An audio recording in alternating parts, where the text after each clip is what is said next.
So we started with Magnificent Seven. Some have fallen off. We're down to Magnificent Four, Fabulous Four, whatever you want to call them. Jeffrey Small is with us, President Arbor Financial. So which names are you following most closely? When you look at these seven, to you, the standouts? Well, the standouts, obviously, the ones that have exceeded everyone's expectations, the Metas, the Microsoft, the NVIDIA, and Amazon have just exploded the last 12 months. The laggards in the Mag 7 really are Tesla, Apple, and Google. And those, those are on sale right now. I still think they're good buys. I'm glad to see that they're down so we can nibble at them now, Nicole. But the bottom line is, these are considered the new growth components of the market because only 50% of the market generally is a growth stock, let's say. But with these companies growing, at least on the Mag 4 basis, on a double-digit basis on top and bottom line numbers, and their cash flow significantly improving, it certainly makes them very appealing. But there are some significant imbalances in the stock market. And we know that in general, the market can be irrational. But when I see Costco trading at a multiple of 50 times earnings, which is more than Microsoft and more than Meta and more than Google and more than Apple, I have to scratch myself because the profit margins and metrics are so significantly different. And Walmart's in the same category from an earnings multiple basis. They're around 33, 34 right now, which is very similar to a lot of the Mag 7s or even higher than the Mag 7s. And so I like to buy what's growing. I don't see the retailers growing from here in this environment, Nicole. Yeah, but when you look at P ratios of Costco, you don't think it's too frothy? I mean, you actually think the Magnificent Seven, some of these players may be frothy, but they're actually growing and they're winners. Where does Costco fall in? Should it be one of these Magnificent Seven names? No, it should not. They have a grocery store metric. For every dollar of revenue, they net 2.6 cents. The average for the Mag 7 is 24 to 27 cents for every dollar of gross revenue they take in as profit. Wow. There's a significant, that's what I'm saying, is there's a market divergence that is just irrational beyond belief in terms of the Walmart metric and the Costco metric. Now, Costco is the darling of the retail sector. We get it, but it's got somewhat of a cult following, and it shouldn't be priced higher than 20 or 25 times earnings, where it's at 49 presently as of today. And it's fallen 75 bucks since last week because it's significantly overpriced. If I'm a betting man, I'm selling that one short. Ah, okay.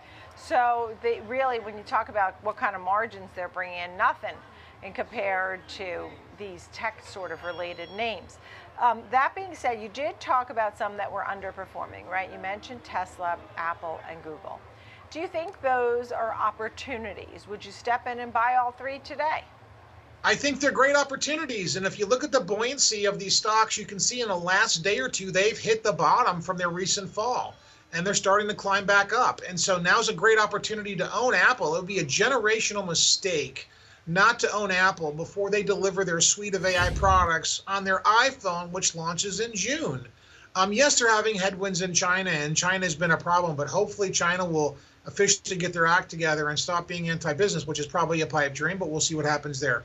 On Musk, on Tesla, he said basically a few weeks ago there's going to be macroeconomic challenges. Those are going to impact Tesla over the next 12 months. But however, I would not bet against Batman. Musk is a superhero. And long term, there's huge demand for that new truck they have. I might get one. And so I see lots of good things happening in Tesla. They could be the best AI play out there once they master autonomous driving in its full capacity and it gets to its final plateau where we can just really sit there and keep our hand on the wheel and not pay much attention. You mentioned, obviously, that truck and liking that Cybertruck. The AI 5, right? So NVIDIA, which is part of the 7, but NVIDIA, Microsoft, Taiwan Semi, Broadcom, and AMD. Where do those fit in, and do you like all of those because they're part of the AI craze? I do like all of those, and even Dell got sucked into the AI craze with their actual last quarter when they had incredible server sales for AI. And there's lots of money being spent by all these companies, and so their revenues are going to increase. the AI5 is a great play right now for the next 3 to 5 years. You definitely want to own those stocks. That's where the market will grow.